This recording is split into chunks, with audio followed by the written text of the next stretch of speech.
आज हम ये स्वामी विवेकानंद जी की जो आत्मकथा वंशीधर विद्यालंकर द्वारा लिखित है गद्य दर्पण में, आपका चौथा पाठ है और वो पढ़ेंगे हम।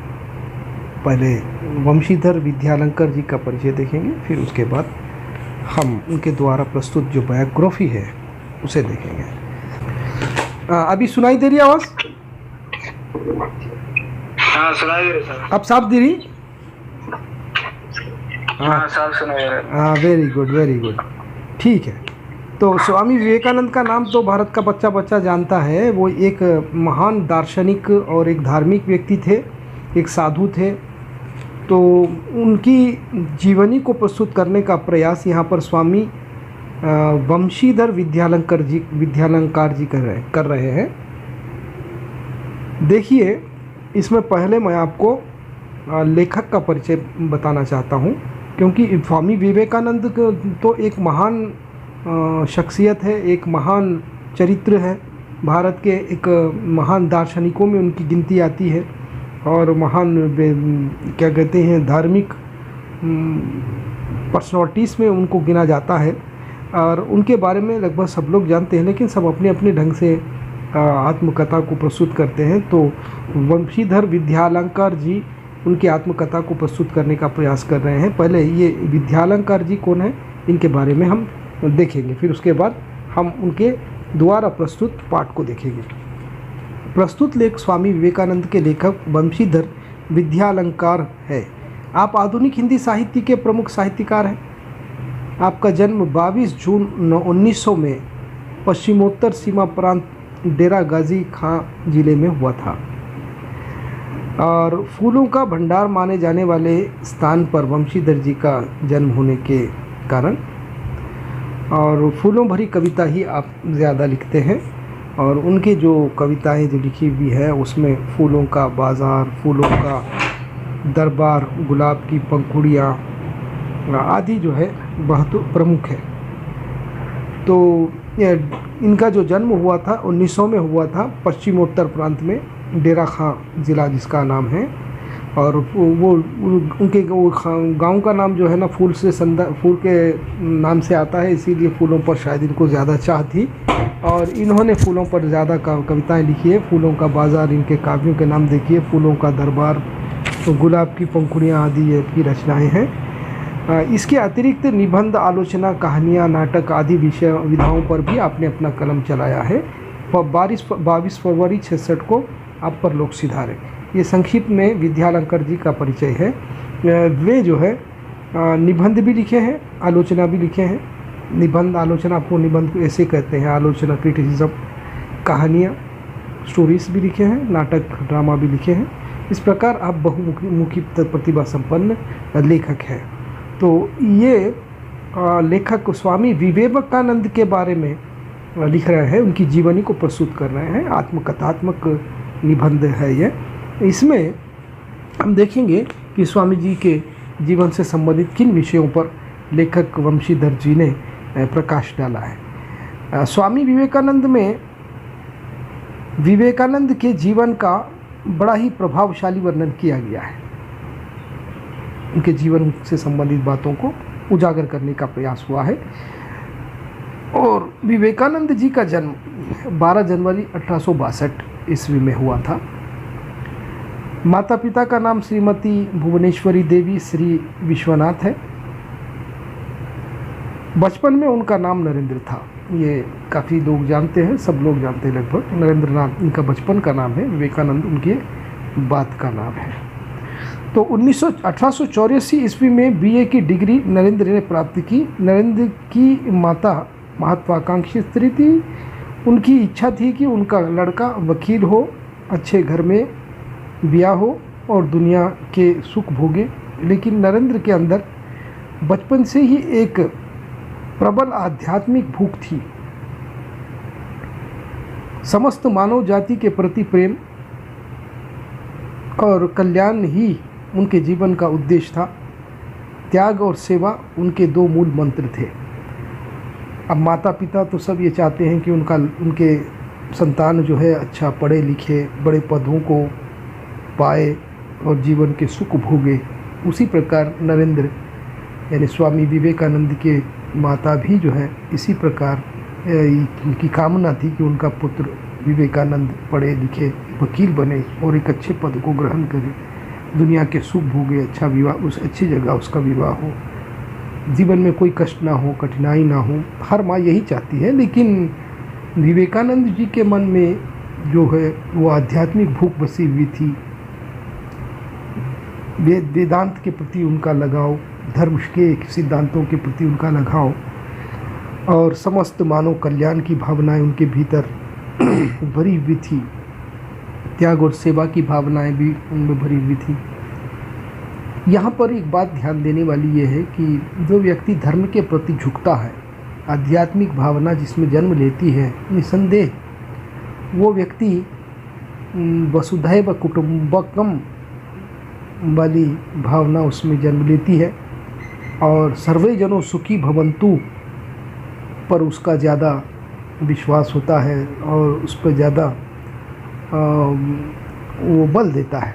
यानी सब सुखी, सबके सुखी रहने की कामना और सारे लोगों को जो है अपना समझना और किसी को धर्म के नाम पर, जात के नाम पर, प्रांत के नाम पर, वर्ग के नाम पर वो व्यक्ति नहीं बांटता है। जो व्यक्ति धर्म का आचरण करता है, जिसके भीतर आध्यात्मिक भूख होती है।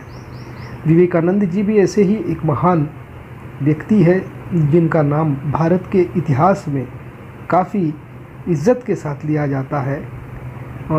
ये वो महान धार्मिक व्यक्ति है, एक दार्शनिक व्यक्ति है जिनके भीतर सेवा का भाव छुपा हुआ था बचपन से ही और त्याग की भावना, साथ ही साथ प्रेम और कल्याण की मानव जाति के लिए वो कुछ करना चाहते थे, कुछ सोचना चाहते थे। धर्म चाहे कौन सा भी हो, लेकिन जो व्यक्ति धर्म के प्रति झुकता है और धर्म को अपने कर्म में लाने का प्रयास करता है और धर्म को अपने आचरण में लाना शुरू कर देता है, तो निसंदेह वो व्यक्ति एक मनुष्यता के पाठ को पढ़ता है। मानवता उसमें, मानवता की ज्योति जगमगाती है।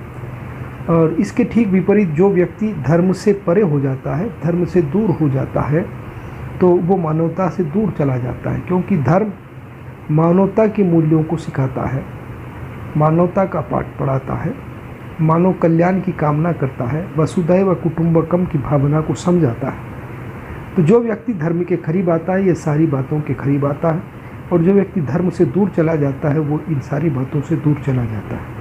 और जो व्यक्ति धर्म से दूर चला जाता है वो मानव को धर्मों में बांट देता है, जातों में बांट देता है, वर्गों में बांट देता है और अपने राजनीतिक लाभ के लिए या सामाजिक लाभ के लिए या और किसी भी लाभ के लिए वो इस प्रकार का क्या कहते हैं बंटवारे करता है और बांट देता है मनुष्य जाति को। वसुधैव कुटुंबकम की भावना उसके भीतर नहीं होती है। लेकिन जो व्यक्ति धर्म से जुड़ जाता है, ऐसे जुड़ने वाले लोगों में सबसे महान जो भारतीय इतिहास में, विशेषकर हिंदू धर्म में स्वामी विवेकानंद जी का नाम काफ़ी आदर से लिया जाता है। उन्हीं के चरित्र को, उन्हीं के बायोग्राफी को वंशीधर जी यहाँ पर बताना चाहते हैं। उन दिनों विवेकानंद स्कॉटिश चर्च कॉलेज के प्रथम वर्ष में पढ़ रहे थे। वे बचपन से ही बहुत कुशाग्र बुद्धि और चिंतनशील थे। फिलॉसफी उनका प्रिय विषय था। दर्शन आपको बहुत पसंद था, फिलॉसफी जिसको कहा जाता है, दर्शन शास्त्र। और कुशाग्र बुद्धि थे, बचपन से ही बहुत होशियार थे, बहुत समझदार थे। एक दिन प्रोफेसर हैस्टिक ने विद्यार्थियों से कहा कि ट्रांस एक तरह की अनुभूति है जो कि एक शुद्ध और पवित्र मन को होती है, जबकि चिंताशील मन किसी एक विषय पर ध्यानावस्थित हो जाता है। और बताए कि एक व्यक्ति को उन्होंने समाधि के अवस्था में देखा है। बीए की उपाधि को प्राप्त करने के बाद विवेकानंद ने वकील बनने के लिए सोच रहे थे। एक दिन उनके चाचा उन्हें रामकृष्ण के पास ले गए। अब जब स्कॉटिश चर्च कॉलेज में पढ़ रहे थे, बीए पढ़ रहे थे, दर्शन शास्त्र पढ़ाते हुए उनके सर ने बताया था, क्या बताया था, ट्रांस के बारे में, एक अनुभूति के बारे में उन्होंने बताया था। एक प्रकार की अनुभूति है जो कि एक शुद्ध और पवित्र आत्मा को मिलती है। अनुभूति, पवित्र आत्मा जब पवित्र हो जाती है और शुद्ध हो जाती है तो उसे ट्रांस, एक स्थिति मिलती है उस आत्मा को, एक अनुभूति वो अपने आप में करती है कि वैसी स्थिति में वो ध्यान अवस्था में हो जाता है, एकदम उसका दिमाग एक जगह खड़ा हो जाता है और उसकी तीसरी आँख खुलना शुरू हो जाती है, तो दिव्य दृष्टि जिसको कहा जाता है। इस प्रकार के बहुत सारे भगवान के रहस्य उसको उजागर होने लगते हैं जब उसकी आत्मा पवित्र हो जाती है और एक जगह पर ध्यानमग्न अवस्था, क्या कहते हैं उसको, ध्यानावस्थित हो जाना, एक जगह ध्यान को खड़ा कर देना, दिमाग को खड़ा कर देना, और पवित्र आत्मा को ही ये हो सकता है, ये स्थिति मिल सकती है, ये अनुभूति हो सकती है। और इस संदर्भ में उन्होंने रामकृष्ण परमहंसा को याद किया था। तो रामकृष्ण परमहंसा को याद करने के बाद स्वाभाविक है कि स्वामी विवेकानंद जी का दिल और दिमाग रामकृष्ण जी से मिलने के लिए व्याकुल हो गया। वैसे तो वो वकील बनना चाहते थे विवेकानंद जी, लेकिन उनकी डिग्री की पढ़ाई होने के बाद एक बार उनके चाचा से वो अनुरोध करे कि वो रामकृष्ण परमहंसा से मिलना चाहते हैं। चाचा ने उन्हें रामकृष्ण परमहंसा के पास ले जाकर मिलाए। ये रामकृष्ण परमहंसा जी कौन है? ये स्वामी विवेकानंद जी के गुरु हैं। रामकृष्ण परमहंसा जी स्वामी विवेकानंद जी के गुरु हैं। स्वामी विवेकानंद को शिक्षा दीक्षा देकर रामकृष्ण परमहंसा ने उनके कई सवालों और समस्याओं और क्या कहते हैं, उनके अपने जीवन की समस्याओं को सुलझाने में बहुत महत्वपूर्ण योगदान दिया है रामकृष्ण परमहंस ने। उन्होंने स्वामी विवेकानंद के मन और मस्तिष्क को ही बदल डाला और इनके स्वामी विवेकानंद के शिष्य बनने के बाद रामकृष्ण परमहंस ने उन्हें अपने सारे शिष्यों में क्या कहते हैं उच्च स्थान प्रदान किया। यूँ कहूँ तो क्या कहते हैं उसको, महंत का स्थान उन्हें दे दिया रामकृष्ण परमहंस से। विवेकानंद उनके पास घंटों बैठे रहते थे और उनसे धर्म और वेदांत के संबंध में शिक्षा ग्रहण करते थे। किसके बारे में? धर्म के बारे में और वेदांत के बारे में, दर्शन के बारे में, वेदांत के बारे में, फिलॉसफी के बारे में। वेदांत हिंदू धर्म में जो 4 वेद है वो वेदों का भी इन्हें ज्ञान रामकृष्ण परमहंसा के द्वारा मिला था। धर्म और वेदांत के संबंध में शिक्षा प्रदान करते थे। उनकी भक्ति मंडली में सम्मिलित हो गए। उस सच्चे गुरु से व्यक्तित्व और वेदांत रहस्य जानकर नरेंद्र पर ही आया। रामकृष्ण परमहंस की मृत्यु 16 अगस्त 1886 को हुई। रामकृष्ण परमहंस की महासमाधि के बाद उनके शिष्यों के नेतृत्व का भार नरेंद्र पर ही आया। तो देखिए, भक्ति मंडली में सम्मिलित हो गए।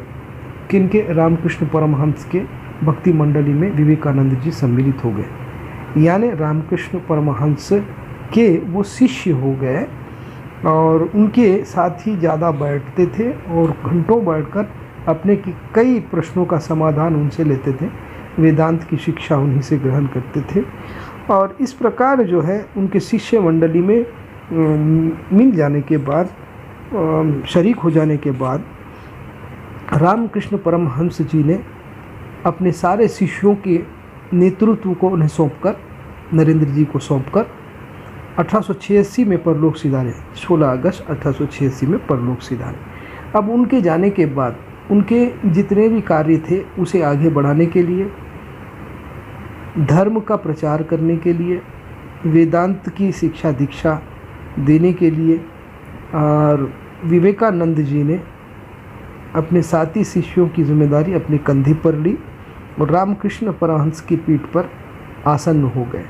यूँ कहूँ तो मैं वो महंत के कुर्सी पर बैठ गए और परमहंस की महासमाधि के बाद ये कार्य उन्हें करना पड़ा। उन्होंने साथियों के साथ संन्यास व्रत ले लिया। तब से नरेंद्रनाथ स्वामी विवेकानंद हो गए। फिर उसके बाद उन्हें नरेंद्र से अब विवेकानंद नाम से बुलाया जाने लगा। बचपन का नाम तो नरेंद्रनाथ था उनका, लेकिन बाद में अब आपको विवेकानंद नाम से बुलाना शुरू किया गया। उच्च आध्यात्मिक ज्ञान की प्राप्ति के लिए हिमालय की ओर गए थे आप। हिमालय में जाकर उन्होंने कुछ समय तक तपस्या की उच्च ज्ञान को प्राप्त करने के लिए। ये इस प्रकार समस्त भारतवर्ष की यात्रा 3 वर्ष तक करते रहे। और इतना ही नहीं, आप देश के विभिन्न भागों में, इलाकों में भ्रमण किए, यात्राएं की। आवश्यकता के अनुसार अंग्रेज़ी, संस्कृत, बंगाली भाषाओं पर भी उन्होंने अपना अधिकार जमा लिया। हिंदी में लोगों के पूछे गए प्रश्नों के उत्तर भी देते थे और दूसरी अंग्रेज़ी भाषा में भी, संस्कृत भाषा का भी इन्हें अच्छा ज्ञान था। तो इस प्रकार उन्होंने अपना जीवन जो है धर्म प्रचार के लिए, आध्यात्मिकता के लिए और मानव कल्याण के लिए न्यौछावर कर दिया। कन्याकुमारी में 3 समुद्रों का संगम है, ये आप भी जानते हैं, मैं भी जानता हूँ। कन्याकुमारी में ये जो हमारा भारत का नक्शा, उसके नीचे में जो 3 समंदर मिलते हैं ना, नीचे कोने में लास्ट में कन्याकुमारी का इलाका है और वहाँ पे 3 समंदर, बे ऑफ बंगाल, अरेबियन ओशियन और हिंदू ओशियन, तो 3 समंदर का वहाँ पर संगम है। कन्याकुमारी के एक समंदर की शिला पर आप ठहर बोले थे, क्या बोले थे उन्होंने? इस शिला पर खड़े होकर कहा था कि भारतवर्ष को इन दीन परिस्थितियों से वे निकालने का पूरा प्रयास करेंगे। जो भारत जिन समस्याओं से गुजर रहा था, सामाजिक तौर पर, राजनीतिक तौर पर जिन समस्याओं से जूझ रहा था भारत, धार्मिक तौर पर, ये सारी समस्याओं से हटाने के लिए वो अपनी तरफ से पूरा प्रयास करने का प्रण उन्होंने उस शिला पर ठहर कर लिया था। कन्याकुमारी के पास समंदर में एक शिला है, वहाँ पर ठहर कर ऐसा कहा जाता है कि कन्याकुमारी के समुद्र की यह शिला विवेकानंद के नाम से प्रसिद्ध है। इसलिए उस शिला को जो है आज भी विवेकानंद नाम से याद किया जाता है। आप लोगों को मेरी आवाज़ सुनाई दे रही? जावेद सुनाई दे रही। अच्छा, वेरी गुड। अपने शिष्यों की सहायता से स्वामी जी अमेरिका में होने वाले सर्वधर्म सम्मेलन में सम्मिलित हुए। उनकी यह यात्रा अमेरिका के इतिहास की अमर घटना है। अपने शिष्यों के साथ चिकागो गए थे, ये आपको मालूम है? अमेरिका में एक सर्वधर्म सम्मेलन हुआ था चिकागो शहर में, और वहाँ पर जो है सारे धर्मों के प्रतिनिधि उपस्थित हुए थे। तो भारत के तरफ से हिंदू धर्म का प्रतिनिधित्व करने के लिए जो मंडली गई, वो मंडली विवेकानंद जी की मंडली थी। और विवेकानंद जी ने अपने कुछ मित्रों के साथ वहाँ पर जाकर नेतृत्व किया और वहाँ पर जो भाषण दिया, इतिहास के पन्नों में आज भी लिखा हुआ है। उस भाषण से उन्होंने अमेरिकन जो जाति के लोग हैं, जो क्रिश्चियनिज़म जिन पे विश्वास रखते हैं, उन लोगों के बीच जाकर उन्होंने हिंदू धर्म का परिचय दिया और बड़े ही अच्छे ढंग से भारत की संस्कृति और सभ्यता का परिचय दिया वहाँ पर, जिस भाषण से बहुत सारे लोग प्रभावित हुए थे। आज भी उस सर्वधर्म सम्मेलन को याद किया जाता है और विवेकानंद को उस संदर्भ में भी बहुत याद किया जाता है। उनकी सफलता को आज भी याद किया जाता है, चिकागो की सफलता को। उनकी यह यात्रा अमेरिका के इतिहास की में एक अमर घटना है। विभिन्न धर्मों के प्रतिनिधि, बड़े बड़े पादरी और धर्मशास्त्र के आचार्य हज़ारों की संख्या में वहाँ पर उपस्थित हुए थे। विवेकानंद ने अपने व्याख्यानों में अमेरिका के लोगों को वेदांत तत्व समझाने का प्रयत्न किया। विवेकानंद ने अपनी अमेरिका के व्याख्यानों में कहा था कि पूर्व में सबसे बड़ी आवश्यकता धर्म की नहीं है। पूर्व में सबसे बड़ी आवश्यकता धर्म की नहीं है, उनके पास धर्म पर्याप्त मात्रा में है। मैं अपने देश की दीनहीन जनता के लिए रोटी की सहायता की खोज में आया हूँ। स्वामी जी ने पांडित्यपूर्ण, ओजस्वी और धारा प्रवाह भाषण दिए। इससे श्रोता मंडली मुग्ध हो गए। जबकि वो जो चिकागो का सर्वधर्म सम्मेलन था, उसमें विभिन्न देशों के हज़ारों पादरी और महान आचार्य, पंडित लोग उपस्थित हुए थे अपने अपने धर्म का परिचय देने के लिए। और विवेकानंद ने जब भाषण दिया तो उस भाषण में मूलतः सार ये था कि हमारे पास धर्म की कोई कमी नहीं है, धर्म कर्म में हम आगे हैं और धर्म के लिए हमको जो है इधर उधर जाने की ज़रूरत नहीं है। लेकिन मैं यहाँ पर अब जो आया हूँ वो हमारे देश की जनता की रोटी को ढूंढते हुए आया हूँ। यानी धर्म नहीं, रोटी चाहिए हमारे देशवासियों को। हमारे देशवासियों के पास धर्म की कोई कमी नहीं है। इस प्रकार की बात विवेकानंद ने की थी और धारा प्रवाह भाषण से वहाँ की जनता को उन्होंने मुग्ध कर दिया था, प्रभावित कर दिया था। तो ऐसे महान दार्शनिक और धार्मिक विवेकानंद जी भारत के पन्नों में आज भी याद किए जाते हैं। जो चिकागो में उन्होंने सर्वधर्म सम्मेलन में अपनी सफलता को प्रदर्शित किया था, उससे अमेरिका के इतिहास में और विश्व के इतिहास में भी उनका नाम आज भी गौरव से, इज्जत से लिया जाता है। विवेकानंद जी के बारे में और भी कुछ जानकारी है, हम पढ़ेंगे शेष पाठ। कल के लिए हम स्थगित करते हैं इसे, क्योंकि आज ज़रा मुझे काम है थोड़ा। जो भी है क्लास अभी हो गई, अभी बचा कुचा जो लेसन है वो कल हम कंप्लीट करेंगे, ठीक है। तो ये स्वामी विवेकानंद हम पढ़ने के बाद गद्दी दर्पण में आपका एक लेसन बाकी रहेगा, केवल एक लेसन ही बाकी रहेगा, पर्यावरण और हम।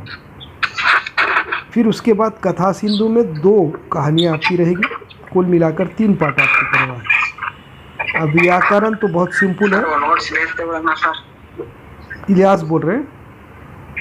हाँ सर, नोट्स भेजते बोले हैं। ठीक है जावेद, तुम्हारे पास मटेरियल है तो एक काम करो, कौन सा मालूम, ये एक स्टार्टिंग के 3 गद्दी दर्पण के 3, कथा सिंधु के 3, 6 लेसन क्लिप मार दो। क्या करो, क्लिप 2 पेज को एक ही इमेज में ले लो, एक पेज सेपरेट मत लो, पेजा बहुत हो जाते हैं।